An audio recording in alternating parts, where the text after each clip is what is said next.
This is Made for More Living with Johnny Jennings. Online at madeformorerealty.com. On the show today, we have one of my probably oldest friends in real estate and a dude with an incredibly huge heart. We're lucky to have him on the show. He's lucky to be on top of the grass and not under the grass. We'll get into that in just a little bit.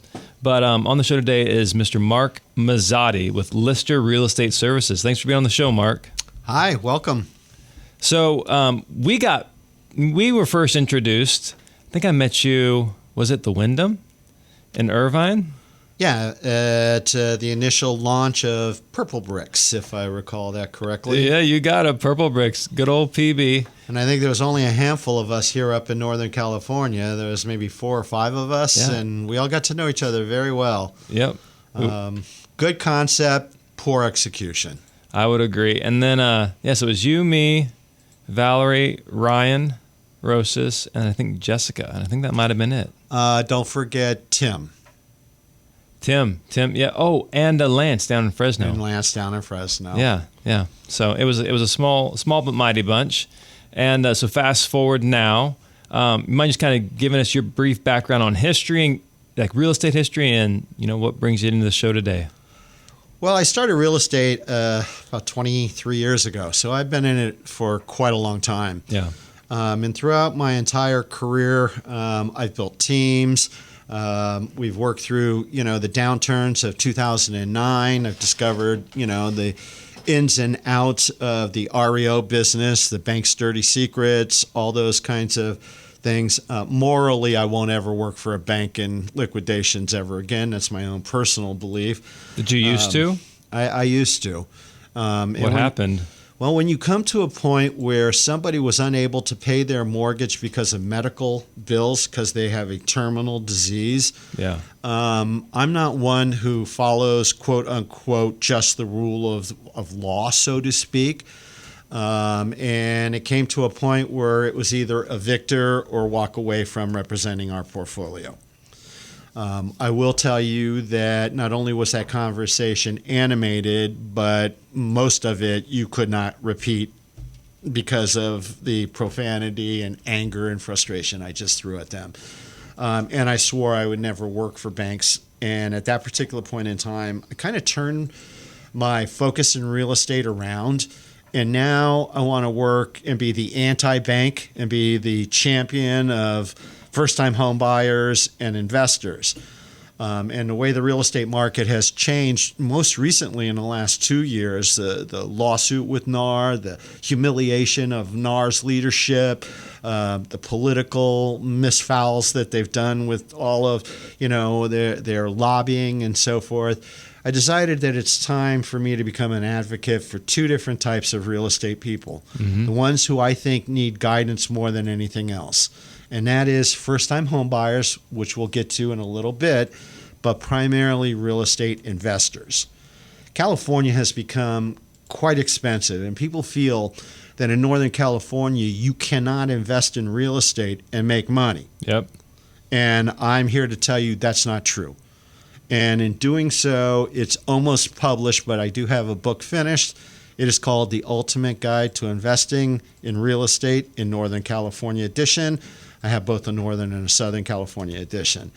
And through that, we go through all the different ways that as an investor, you now should be looking at investments in a long term of California and opportunities based on legislation, on rule changes, things like ADUs, Senate Bill 9, which has come through. These are all new things that the curve hasn't gotten yet. Yep. The problem with a lot of people is that they're driven in real estate by greed instead of investing in it with a blueprint and a plan. Mm-hmm. It's led by emotion many times. It's led by emotion almost 90% of the time, which is why I like to focus with those getting into the market, whether it's an investor or a first-time home buyer, because those are the people who need the help of an expert. If you've lived in your house and you're moving up and you're in, a great neighborhood, whether it's in East Bay, South Bay, Napa, Old Sac, wherever it is, you're not in the same position because you've got equity that's been built up through your properties, and hopefully you have enough to be able to do the move up. Mm-hmm. And the way that capital gains taxes work in California now specifically, you can't stay in that one house for 15 or 20 years and shield your capital gains anymore because the equities have moved so fast, you're trapped within that home. Imagine you bought the home 20 years ago, you paid $55,000 for it in San Francisco, and now it's worth $3.5 million. Yeah, so you're talking about the $250,000 and the $500,000 exclusion? That's it. And there used to be the thought that you could sell the property and then you would defer your capital gains by reinvesting it into a new property. Yeah. I got news for you. That's not there in the IRS code. So if you still believe that code is in existence, you're going to get a horrible surprise come tax time. Yeah. Because that's not how the rule works. And again, that's why it needs to be in print. So I'm really happy to have that. The next book will be for first-time home buyers. How will people find it? They can basically go to lister.com, LYSSTER, which is my investor website. There will be links, and then they can look for me on social media. They can also send me an email, and I'll send them all the information. It's a simple email address, naparealestateBroker@gmail.com. Love it. And then, of course, they can always reach out to us. Just go to madeformorerealty.com. Say, hey, what was that Ultimate Guide to Real Estate Investing book in Northern California? And we can connect you with Mark. And by the way, this isn't just for investors. If you are a real estate agent learning the marketplace to work for investors, you should probably buy the Bible as well. Because if you don't know anything about what a 1031 is, what properties qualify for 1031s, all that type of data that you do need to defer taxes and maintain that you're building a blueprint for wealth, in order to basically represent your clients in doing so, don't you think maybe you should be an expert? I know, get some knowledge yourself. That's right. But listening to you talk, Mark, man, this takes me back. Like I don't know if you remember this, but for a while there, once a week, we would have a call. And you would help coach me through and give me some mentoring and some advice. And so just listening to your voice, listening to the emotion, it's taking me back to those coaching calls. But with that coaching mentality in mind, and with that real estate experience that you have under your belt, you mentioned you don't want to work for banks. You don't like what the banks are doing. What is your thought on the Federal Reserve as far as interest rates? Well, I think that there's a great amount of confusion in the real estate world that when the Fed lowers the rate, interest rates automatically drop for consumers since the Fed has dropped the rate to the wholesale lending community.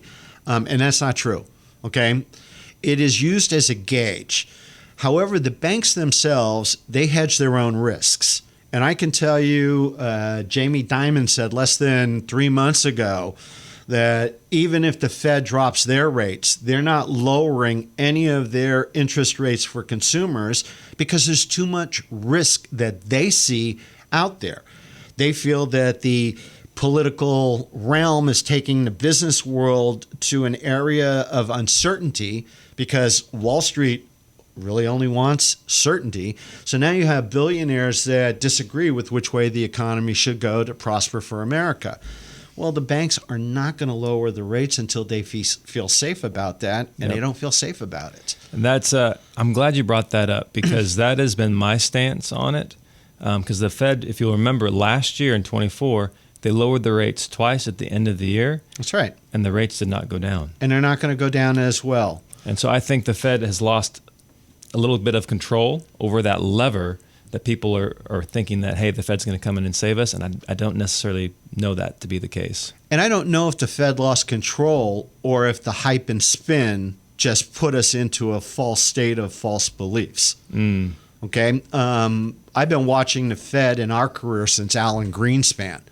Okay? And you saw less political influencing back then than you see now. Yeah. And I can tell you political influence in the financial sector is never good. Okay? It's never good. The consumer is not the one who benefits because all of the lobbying done is always done by the people with the money who want to maintain I get to keep it and not in my backyard kind of mentalities. Yep. And I have that same issue with our own trade groups. whether it's the National Association of Realtors or the California Association of Realtors.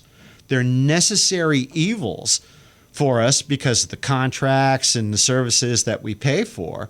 However, they're not a consumer's friend because they work for the brokerages who pay the lobbyists the money to advocate on their behalf.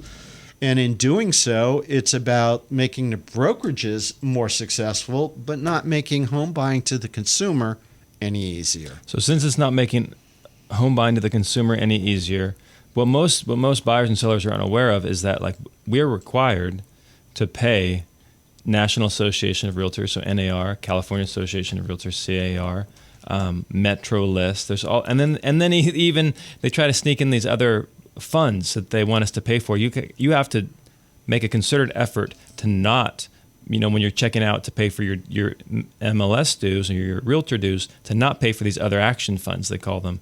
Do you think agents should have the choice to endorse CAR or NAR, or do you think it should be the way it is right now where it's mandatory to have access to the MLS? Absolute power corrupts absolutely, period. Lack of competition is not geared for consumer benefit. Mm-hmm. I tend to agree. And the real estate industry resembles that remark completely.